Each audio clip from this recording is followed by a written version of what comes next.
Una mattina Melissa mi ha invitato a casa sua per il pomeriggio, dicendo che aveva una sorpresa per me. Nonostante le mie ripetute richieste di rivelarmi quale fosse la sorpresa, lei rimase impassibile e quindi dovetti accettare quell'invito misterioso per placare la mia curiosità.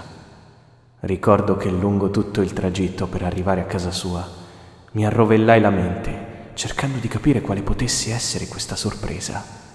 Il tempo di provare ad allontanare questi pensieri dalla mia mente, ed ecco che arrivo davanti al portone del suo palazzo. Citofono, salgo e suono alla porta. Mi apre lei, vestita con una felpa grigia, dei leggings neri e con solamente dei calzini a ricoprire i suoi piedi.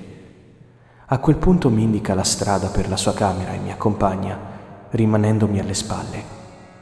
Appena entrato nella sua stanza, inizio a guardarmi intorno e noto subito la presenza di un grande letto matrimoniale al centro, una montagna di libri sugli scaffali e alcune foto di lei bambina.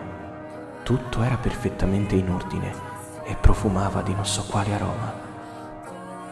Non riesco nemmeno a fare un altro passo in avanti, che lei si lancia verso di me, prendendomi da dietro. Con una mano blocca le mie braccia in modo da tenerle adese al mio corpo. Spostando il peso in avanti mi getta sul letto, rimanendomi avvinghiata, e subito, con un gesto improvviso, sposta il braccio con cui mi bloccava e lo sostituisce con le sue gambe, chiudendole in una morsa. Adesso lei ha una mano completamente libera. La usa per sfilarsi i calzini. Adesso ha entrambe le mani libere e può fare quello che vuole. Con un'altra mossa repentina mi fa mettere in posizione prona sul letto e fa scorrere le sue gambe fino a bloccarmi le braccia dietro la schiena. Da sotto il cuscino tira fuori delle bende nere e me le avvolge intorno ai polsi e alle caviglie. Soddisfatta del suo lavoro, decide di concludere l'opera tirando fuori dalla tasca una bandana nera, mentre la srotola e la sistema per bene avvolgendola attorno al mio corpo. Si allontana un po' per ammirare meglio la sua opera. Tu non sai da quanto tempo aspettavo questo momento. È dalla prima volta che ti ho visto che desideravo averti qui, imprigionato nel mio letto, e finalmente ce l'ho fatta. Piaciuta la sorpresa?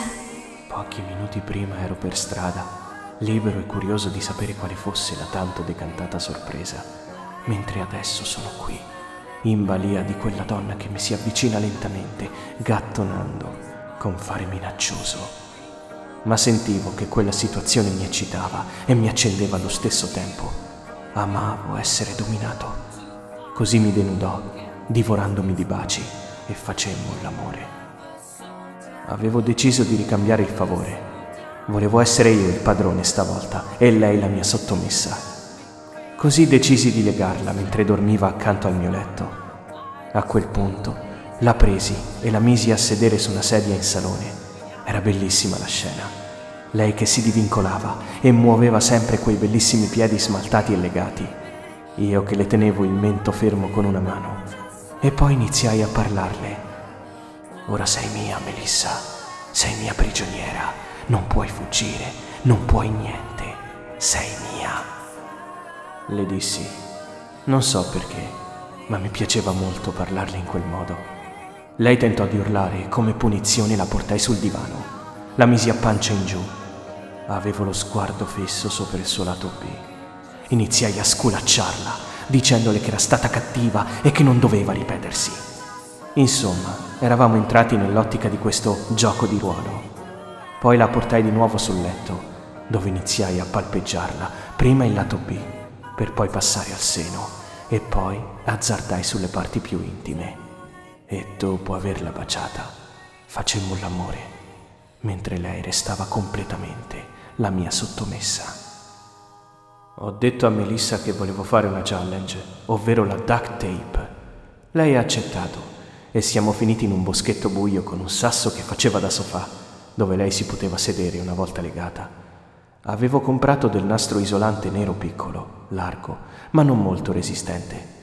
Osservavo il suo grande seno e il culetto niente male. Raggiunto il posto, le feci sfilare i vestiti e le legai i polsi pieni di braccialetti con 5 o 6 giri di nastro adesivo. subito dopo le caviglie, e poi ironicamente le dissi: «Ora ti metto un bavaglio così stai zitta».